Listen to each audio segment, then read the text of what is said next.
Hola, muy buenas. Bueno, voy a grabar otro vídeo del tema 1. En este caso, pues voy a explicar el contenido de la pregunta número 3 del tema, que se llama descomposición factorial números primos. Entonces voy a abrir el documento bueno, que podéis encontrar en mi blog y donde he desarrollado el contenido de esta pregunta. ¿Vale? Bueno, primero que voy a hacer es pues, abrir este documento con aquí.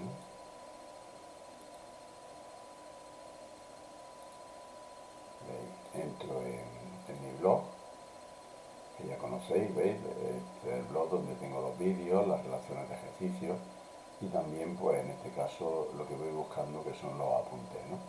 Los apuntes del tema 1, aquí está.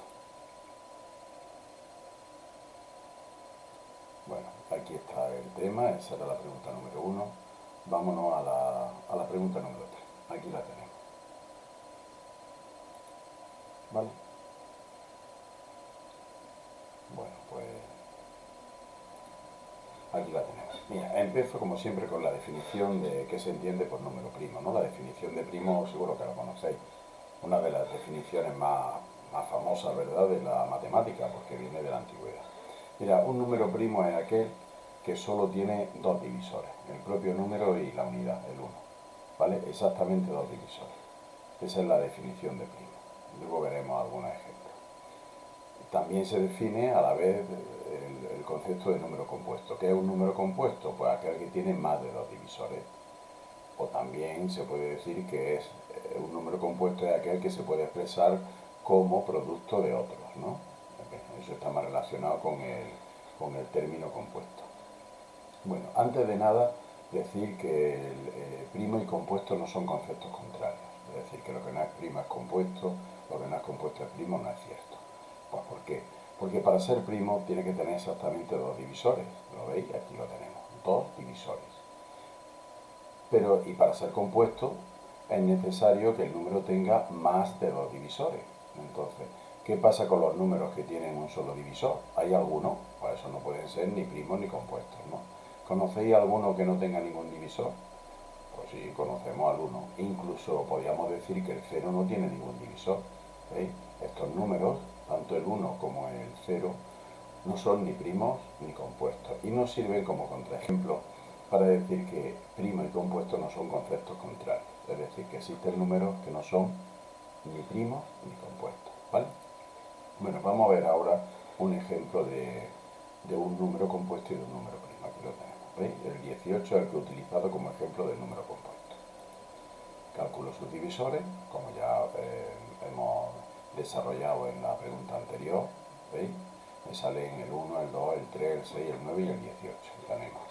Tiene 6 divisores. Bueno, si tiene 6 divisores, pues la definición anterior es clara, tiene más de 2 divisores, por tanto, compuesto. También podríamos justificarlo diciendo que el 18 se puede expresar como producto de 2 por 9, de dos números más pequeños, ¿lo veis? Entonces, esto también nos serviría para justificar que el número es compuesto, ¿veis? Es compuesto si se puede expresar como producto de otro. Eso es lo que ha pasado aquí con el 18. Vale, analizamos el 13 y nos sale que el 13, ¿veis? Tiene ese conjunto de divisores, no tiene más, el 1 y el 13. Por tanto, el 13 tiene dos divisores. Si tiene dos divisores, evidentemente es primo. Además, el 13, por muchos productos que busquéis, no se puede expresar como multiplicación de otros números más pequeños. El único producto que nos da 13 en los números naturales es 1 por 13. Y no son números más pequeños. El 1 sí, pero el 13 es el propio 13, ¿no? El propio número. Bien, pues ya está. Estos dos casos nos sirven de ejemplo. Cuando se introducen los números primos, rápidamente se habla de dos propiedades. La primera, que hay infinitos. Bien, eso lo demostró hace ya mucho tiempo Euclides. Cogía un primo y a través de él construía otro número primo más grande, ¿no? Demostrando que si el primero tenía dos divisores, no se podía dividir nada más que por él mismo o por la unidad. Lo mismo le pasaba al que era capaz de construir más grande. Claro, si eso se reitera, se repite el proceso, pues cada vez que tengo un primo puedo encontrar un primo más grande. La conclusión, porque Pues que hay un número infinito de primos, ¿no? Bien. Y la otra propiedad es que, bueno, más que una propiedad, una peculiaridad, ¿no?, del conjunto de los primos, ¿no? Y es que a lo largo de la historia de la matemática siempre se ha intentado buscar una pauta, un criterio que generara números primos, ¿no? Es decir, una especie de fórmula o de criterio, ¿no?, para, si yo tengo un número primo, que ese criterio me indicara cómo consigo el siguiente, ¿no? Y bien, pues eso es imposible, nadie, ningún matemático, y bueno, lo han intentado casi todos los matemáticos importantes a lo largo de la historia, han conseguido demostrar esa pauta. Entonces, esto, bueno, en la sociedad actual tiene su importancia porque muchas de las contraseñas que se utilizan, pues, bueno, en cualquier tarjeta bancaria, pues no sé, las contraseñas que utilizáis o las credenciales para las redes sociales, ¿no?, pues están basadas en esta característica, ¿no?, que tienen los primos, que no siguen un criterio o una pauta matemática que lo puedas controlar. Es decir, son infinitos y por ahora incontrolables, porque os puedo asegurar que todavía se sigue investigando y buscando esa pauta que marque el conjunto de los primos, ¿no? ¿Qué podemos hacer entonces? Pues lo único es memorizarlo, aprendernoslo de memoria, no hay ningún criterio para determinarlo. Aquí tenéis todos los números primos comprendidos entre 1 y 100, ¿lo veis? Todos los números primos menores que 100. El 2, el 3, el 5, pues hasta el 97, ¿no? Bueno, normalmente es importante conocerlo. Cuanto más primos conozcáis, pues mejor podréis estudiar los números compuestos, ¿no? Ahora lo veremos. ¿Vale? Muy bien. Vamos a pasar a la descomposición factorial. ¿Qué es la descomposición factorial de un número? Pues mira, la descomposición factorial o descomponer en factor un número consiste en expresarlo como producto de números más pequeños, ¿no? Cuando se habla de factores se están hablando de las partes de un producto, ¿no? Entonces cuando yo cojo un número compuesto y quiero descomponerlo factorialmente, quiero ver qué números más pequeños han generado el número dado a partir de multiplicaciones, ¿no? Es como mirar la estructura del número compuesto, a ver con qué número más pequeño se ha formado, ¿no? Es como mirar con un microscopio, con un microscopio matemático la estructura de cualquier número compuesto, ¿no? Bien, eso es lo que vamos a hacer ahora en esta pregunta. Vamos a ver un método práctico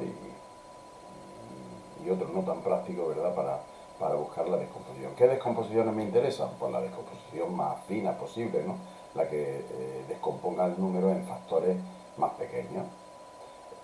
Bueno, pues cuando llegue esa descomposición donde ya no se pueden descomponer más, atendiendo a la definición que hemos hecho del número primo anterior, ¿verdad?, es que el número lo hemos descompuesto en factores primos, en números primos, ¿vale? Bueno, pues eso es lo que vamos a hacer aquí, descomponer números compuestos en factores primos. Importante conocer uno de los teoremas más importantes de la matemática, que es el teorema fundamental del álgebra, que dice que un número siempre se podrá descomponer como producto de números primos, de factores primos, y además esa descomposición será única, ¿no? Ese es un teorema muy importante que tiene su demostración, bueno, y que tiene relación con lo que vamos a hacer nosotros ahora, ¿no?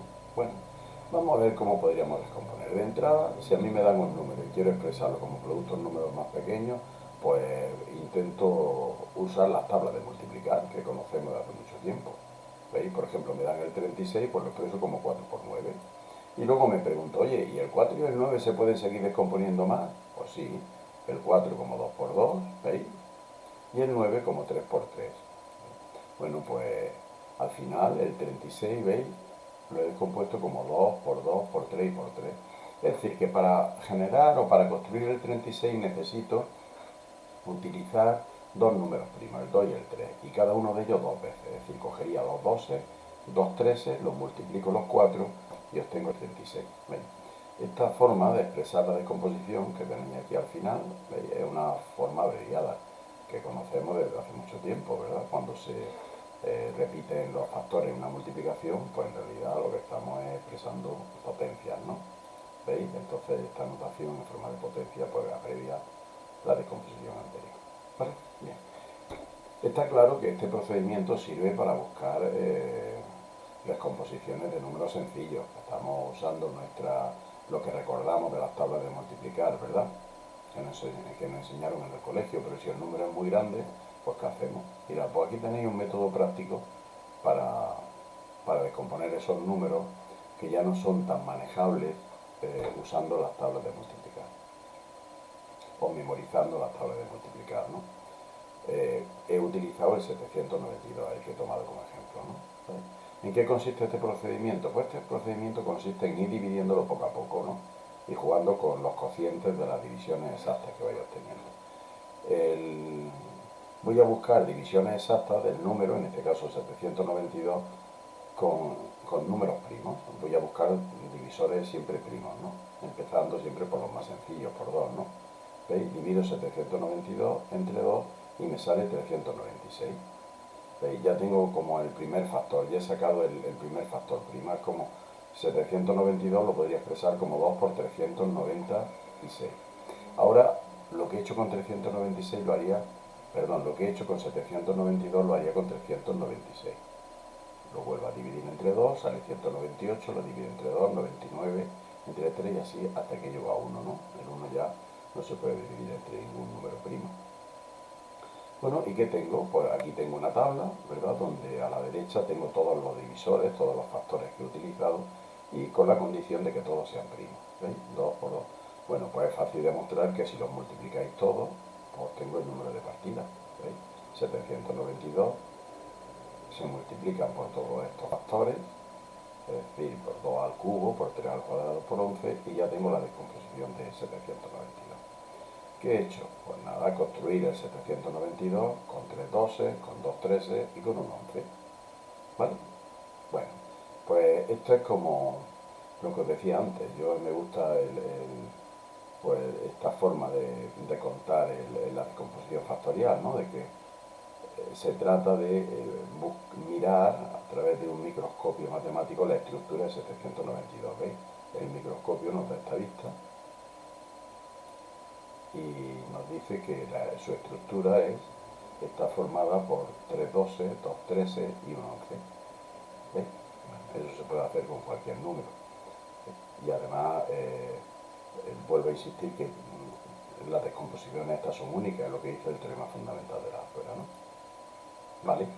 Bueno, pues esta es la descomposición factorial de un número compuesto en factores primos. Ahora lo que voy a ver son como dos aplicaciones, ¿veis?, de estas descomposiciones para generar múltiplos y obtener el conjunto de los divisores. ¿Veis? Es fácil entender que si yo un número lo tengo descompuesto en sus factores primos, como aquí el 40, ¿veis? Si yo a estos factores le voy añadiendo otros, ¿veis? Como por ejemplo aquí añado un 2, aquí un 7, aquí un 10, los números que obtengo evidentemente son múltiplos de 40. ¿Vale? Entonces, ¿cómo se podrían generar múltiplos de 40 a partir de las descomposiciones? Pues multiplicando por nuevos factores. En este caso he conseguido 3, primero multiplicando por 2, luego por 7 y luego por 10. ¿Vale? ¿Y se podría hacer también lo mismo con los divisores? Pues sí. ¿Veis? Aquí tengo el mismo número, 40, su descomposición. Y también es fácil entender que si de todos los factores con los que se ha formado 40, veis que serían 3 12 y un 5, también he metido el 1, ¿no? Ahora veréis por qué. El 1 es un factor que está ahí siempre, que si quiero lo esquivo y si no, no, porque el resultado de la multiplicación no cambia, ¿no? Entonces, si voy seleccionando los factores de 1 en 1, de 2 en 2, de 3 en 3, ¿verdad?, multiplicándolos, voy sacando todos los divisores de 40. Vamos a verlo, mirad. Fijaros, si yo empiezo a seleccionar los factores de 1 en 1, pues tendría 3 divisores de 40. ¿Veis? Saco el 1, que es el divisor universal, siempre tiene que estar en cualquier conjunto de divisores, ¿no? Podría sacar también el 2 o podría sacar el 5. ¿Veis? Pero puedo seguir y puedo ahora sacar o seleccionar factores de 2 en 2. Ahora ya el 1 no cuenta, porque si saco el 1 y el 2, en realidad es como si sacara solo el 2. 1 por 2 es 2. Entonces sacaría el 2 por 2 o el 2 por 5. ¿Veis? 2 por 2 me daría el divisor 4 y el 2 por 5 me daría el divisor 10. Si ahora lo saco de 3 en 3, ¿qué posibilidades tengo? Pues sacar 3 doses, que me darían, aquí lo tenéis, el 8, o sacar 2 doses y un 5, me daría el 20, ¿vale? Pues ya tengo dos divisores más, el 8 y el 20.